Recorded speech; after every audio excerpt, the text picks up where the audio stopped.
guys, this is Rachel here, the Modern Shaman. Thanks for being with me for another YouTube Q&A video this week. If you're new to the channel, I always encourage you to go to my website. Just check out all the information that's there. Really, it's an offering for you all. I have my masterclass and teaching curriculum if you would like to further your own intuitive development and shamanic awareness, elemental awareness, healing modalities. It's all there, as well as booking one-on-one sessions with me, information about the services that I offer and kind of how you can further connect with me. It's all available on the website. Again, that's themodernshaman.net. Okay, here's the question that you guys sent in this week. Short and sweet. It says, "Hi Rachel, would you do a video on discovering what your spirit animal is?" Yes, I will. This is the video, mama. Okay. I could probably do this in like 2 seconds. To be honest, your spirit animal chooses you. So, the easiest way, and when I talk about spirit animals, and really when I teach a class or part of the curriculum in my master class, is about shape-shifting and connecting so much so with a particular animal that you feel what they feel, you hear as they hear, you see as they see, and you experience from their perspective. And when we do the practice in shape-shifting, we go through a smaller section on identifying your spirit animal. The way I like to talk about this is to first go by deductive reasoning or questioning that kind of asks you what animals you feel like have been trying to get your attention since you were a child. This animal, as your particular spirit animal, oftentimes has either been in your dreams since you were a child, making appearances here and there.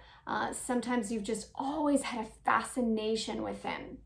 Sometimes people just, as soon as they could draw or sketch or doodle, they found themselves intuitively or stream of conscious drawing this animal. Another way to kind of identify your spirit animal is to ask yourself, are there any animals that I don't like, that I particularly hate, or that bother me, but they show up in my life all the time, or that I have a fear of? Sometimes it's the type of animals that are trying to teach us a human lesson through our connection. And I'll give you a little bit of story with mine, because my spirit animal is the spider, and I hated spiders all growing up. And the reason why is because they loved me. They literally were everywhere. They always popped up. They creeped me out. And when they would be around, it was like they were drawn to me. So I'd be in a room with other people or with my family as a child, and someone would be like, "Oh, there's a spider." And the spider would come up to me or crawl on me. Or I remember one time I was at a coffee shop and I was doing some sort of study group in college, and someone mentioned that, "Oh, there's a spider over there." And so I went kind of to the other side of the room and sat down, forgot about it, kept going. And that same spider, because they had talked about the markings and had these yellow little things on it, that same spider, later on, I was sitting on the floor and I kind of had my knees up like this, crawled into my pant leg, my jeans. I was crawling on my leg and I was like, "Arr!" At another time where there was a spider, a tarantula, when I was traveling to Mexico, that fell off the hood of the taxi car. I had my baby's stroller. My kids were babies then. And I went to go get my stroller out of the back of the taxi after we went into kind of the mercado, like little market area. Went to the back of the taxi, opened the taxi hood, and this huge like tarantula fell on me. It crawled on my back, it was right here. I mean, they loved me. And I can remember time and time again when I was a kid, and I would see them in my room or on my curtain or just around, and I would kind of shake the curtain or shake the clothing, and they would jump on me. Like, spiders just loved me. And because of that, as a child, I hated them, and I was freaked out by them, and I had a fear of them. And it wasn't until I started asking myself these questions, it can be an insect, it can be, any sort of primate, amphibian, that really mammal that draws you in and has a sense of connection to you. So I would look back over your life and ask yourself, what animal seems to show up regularly in my mind, in my vision, in my physical life? Sometimes it can be our pet, sure, but it can also be animals that, like I said, that we're afraid of or that seem to come after us. I've had clients that have been bitten by several dogs when those dogs are fine with everyone else.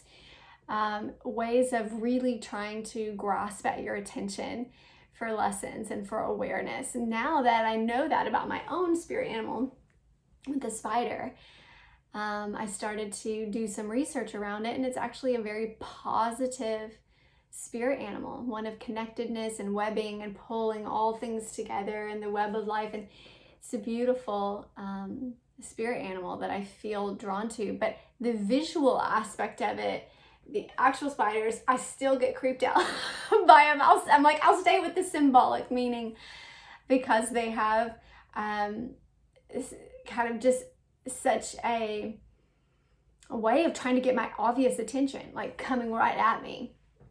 Not always aggressive, but just trying to get my attention, being in my life.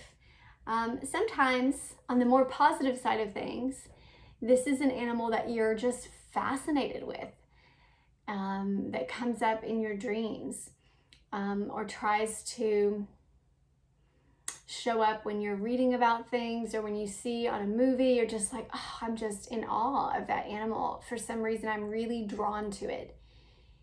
And if you have a few, then you can sit in meditation and ask that animal directly. Ask that kind of gene of animals, or that species of animals. Are you my spirit animal? Who would like to have a connection with me? Now, all that aside, you should also know that animals can come as symbolic kind of totems at different times in our lives to give us certain messages. And those are animals and animal spirits that are not with us from for the totality of our life. They come in phases, or they come in different times in our life when we're going through certain aspects of things, and they have messages that they bring with them. Insects as well, that you may see seasonally. You may see that want to communicate with you, cardinals that are knocking on your window as a symbol of a past loved one coming in terms of ancestry connection, wanting to communicate. So those have kind of a timestamp to them.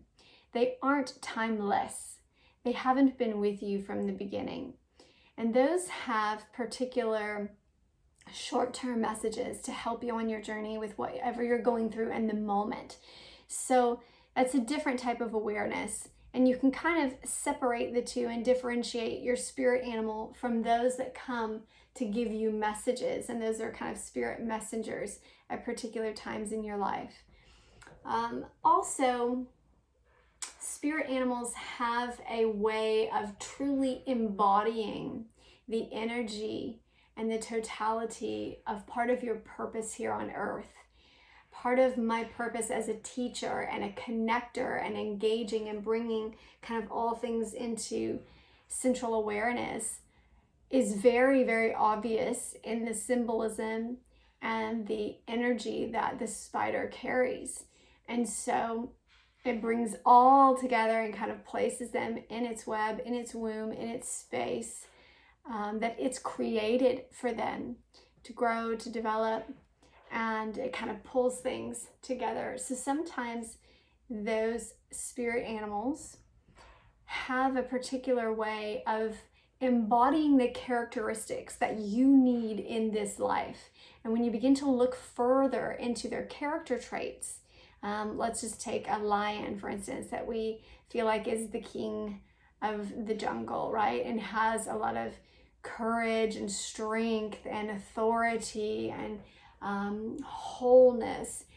So when we align, and this is the practice that I teach with shape-shifting, when you connect and invite in the energy of your spirit animal, you will find that they start giving you very freely with no ego, no energetic dissonance or noise against your own frequency. They simply harmonize with you and offer their baseline character traits, who they are, their soul energy, as a benefit to you in this life. And so what they are simply begins to emanate, and you're calling an invitation to them, saying, I want you to be a part of my life. I want you to imbue me with your truth, your character that you feel like I need in this lifetime, begins to create a sense of kind of harmonic bond to where those character traits are brought out in you and are strengthened within you during this lifetime. So it's a beautiful sense of connection and a way to grow your spiritual path. And always to remember that everything is speaking and helping and bringing about a sense of growth for you in this lifetime, down to the animals that we see, the plants that are around us, the visual beauty that's part of our life. So I hope that was a blessing to you. Let me know in the comments when you identify your own spirit animal. I would love to see kind of the plethora and the differences in all of us and what we're drawn to. That would be beautiful. All right, you guys, blessings. I'll be back here next week with another video.